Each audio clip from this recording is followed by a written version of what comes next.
salam sejahtera. Berita semasa 4 bersama saya Vimala Kasturi Virasami. 5 anggota kumpulan pengganas Abu Sayyaf ditembak mati dalam operasi khas yang dijalankan di sebuah kawasan setinggan di Paya Bakau berhampiran Taman Sri Arjuna Beaufort, Sabah. Operasi dijalankan kira-kira pukul 11.27 pagi semalam. Pesuruhjaya Polis Sabah, Dato' Azani Ghazali berkata, salah seorang daripada suspek itu adalah sub-leader kumpulan pengganas tersebut. Mabar Minda merupakan antara senarai suspek yang dikehendaki oleh kerajaan Filipina. 3 lagi suspek dikenali sebagai Habhir Syam Samsula atau Samsid, Jurak Dam Minda dan Alsimar Soekarno. Manakala seorang lagi masih belum dikenal pasti. Dengan tumpasnya 5 anggota kumpulan ini, polis yakin berjaya melumpuhkan satu unit kumpulan Abu Sayyaf yang bersembunyi di Sabah. 10 laluan tikus di sekitar kawasan Citra yang dikenakan Perintah Kawalan Pergerakan Diperketat PKPD bermula hari ini hingga 31 Mei depan ditutup dengan penghadang konkrit. 4 sukatan jalan raya SJR turut dilakukan di sekitar kawasan tersebut bermula tengah malam tadi. Ketua Polis Daerah Kubang Pasu, Superintenden Rodzi Abu Ahsan berkata, langkah tersebut bertujuan menghalang orang ramai, khususnya penduduk di dalam kawasan PKPD Citra, keluar masuk tanpa kebenaran polis. Tambahnya, pemeriksaan ketat di SJR turut dilakukan bagi memastikan hanya mereka yang mempunyai surat kebenaran dibenar untuk masuk atau keluar dari kawasan PKPD.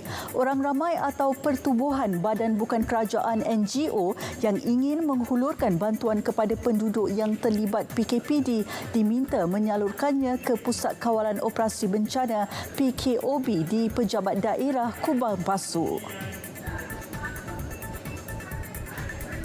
12 individu termasuk 8 warga asing dalam lingkungan umur 20 hingga 40 tahun ditahan kerana terlibat dalam aktiviti perjudian. Menurut Ketua Polis Daerah Dang Wangi ACP Muhammad Zainal Abdullah, aktiviti yang dijalankan di sebuah premis tingkat atas di Jalan Pudu itu dipercayai sudah beroperasi sejak sebulan lalu. Kalau kita lihat MO mereka menggunakan premis di tingkat atas.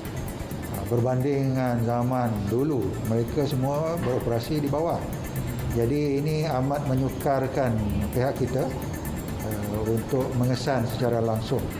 Melainkan kalau kita mempunyai maklumat. So hasil daripada serbuan ini sebenarnya adalah daripada maklumat orang awam. Polis turut merampas sejumlah wang tunai dan 2 projektor.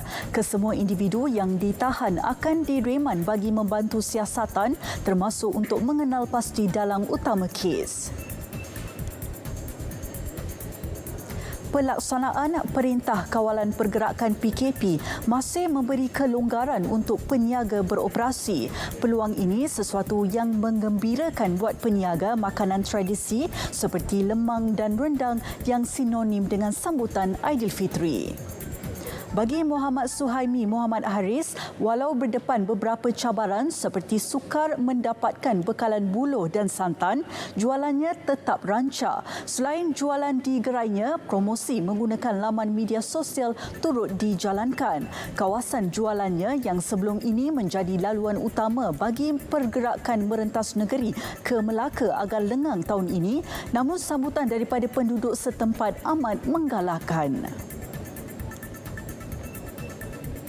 Bersama-sama kita membendung penularan COVID-19. Sekian, salam hormat.